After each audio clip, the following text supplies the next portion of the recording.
Everyone, आज हम Bloom's taxonomy of educational objectives को कंटिन्यू करने जा रहे हैं इस वीडियो में। As we already know there are 3 domains जो हमने ब्लूम और उनके जो साथी थे उन्होंने दी थी। वन इज़ कॉग्निटिव जो नॉलेज से डील करती है, नेक्स्ट इज़ अफेक्टिव जो इमोशन से डील करती है, and third one is psychomotor जो हैंड्स या स्किल्स से डील करती है।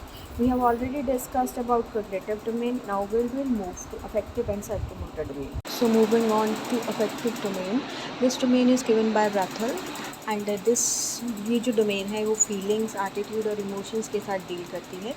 इसमें degree of acceptance और rejection को हम deal करते हैं। There are basically 5 or 6 parts of this domain. One is characterizing, organizing, valuing, responding and receiving. Receiving stands for willingness of a student to attend a particular phenomena, means वो किसी situation को कैसे accept करता है, किस stimulus के लिए कैसे response करता है।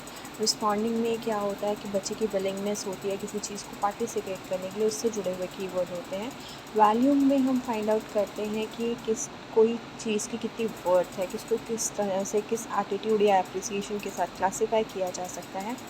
ऑर्गेनाइजेशन में हम कन्फ्लिक्ट्स को रिजॉल्व करके नए वैल्यू सिस्टम को बिल्डअप करने की कोशिश करते हैं। करेक्टराइजिंग मीन्स कि हम किसी चीज़ के लिए क्या हमारा इंटरनल बिलीफ क्या है, हम किसी फिलॉसफी को कैसे तोड़ के कम्प्लेक्स सिचुएशन में रिस्पॉन्ड करते हैं।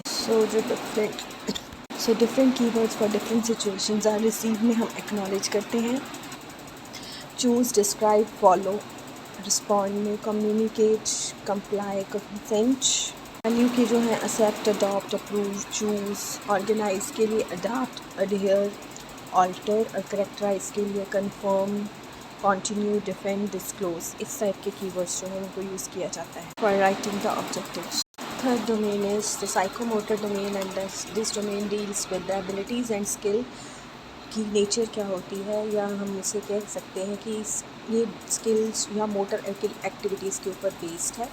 ये जो है इसको हैरो ने 1972 में कीवर्ड्स दिए थे इसके, या इसके पार्ट्स बताए थे।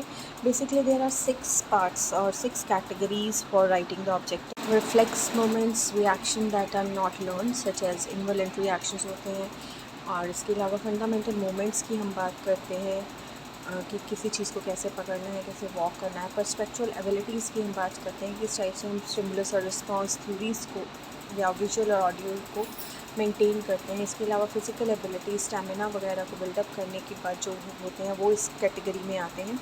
इसके अलावा स्किल्ड मोमेंट कि किसी चीज़ को कैसे परफॉर्म करना है, किसी स्पोर्ट्स को कैसे खेलना है, या किसी पर्टिकुलर मोमेंट को कैसे एक्ट करना है। इसके अलावा नॉन डिस्क्रिप्टिव कम्युनिकेशन होती है जिसमें बॉडी लैंग्वेज और जेस्चर्स और फेशियल एक्सप्रेशंस आ जाते हैं।